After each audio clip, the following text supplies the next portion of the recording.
another scene. Kaya bis na naman.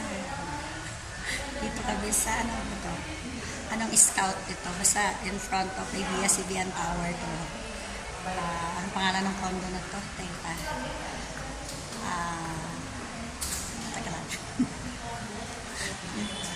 Anong pangalan ng condo na to? DJ, anong pangalan ng condo na to?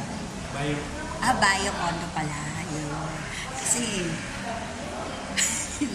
live video to, live video. Hindi mo na tinignan. Kaya yung bag ko mamaya maiwan.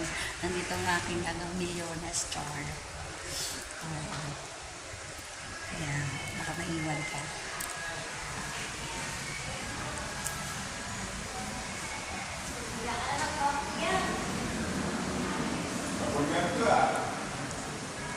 Ang sipag ni Kuya. Map siya ng map. Ayan pala talaga ang kulay ng ano nila. Maghintay pa kami na tawagin kami ng director para sa eksena namin. So, another place, another location, another scene. Hindi ko alam kung anong oras kami makakauwi nito. Basta mag long form video mo na. May wala pa akong long form video.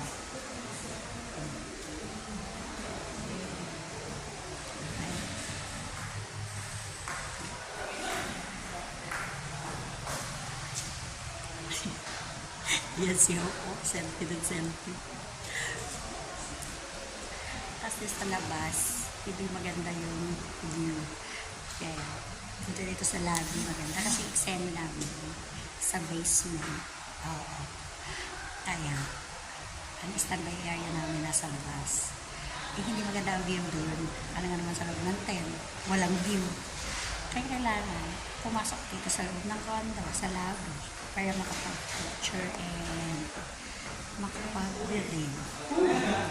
Kasi inaayos pa yun ng artist pang aming pag-eksinahan. Ganun lang mamak na mga ganun. Diba? Ganun lang. Pero meron akong long form video. Ewan ko anong gagawin namin ngayon. Hindi ko pa alam. Char. Hintay ko lang naman 3 minutes para makumpleto siya. Kasi lang form video na. Ayun, lapitan kasi ko. Ang aking office mate. Office mate sa movie. Oo. Kaya busy-busy. Kumukuha na signal. Ang signal na pala. Oo. Hello, Miss Sharon Hope Lapitan. Diba? Yan ang pinaka-beautiful kong friend sa Palanan. Since 2013 hanggang ngayon. Oo, magkasama pa rin kami dito. Movie to ha.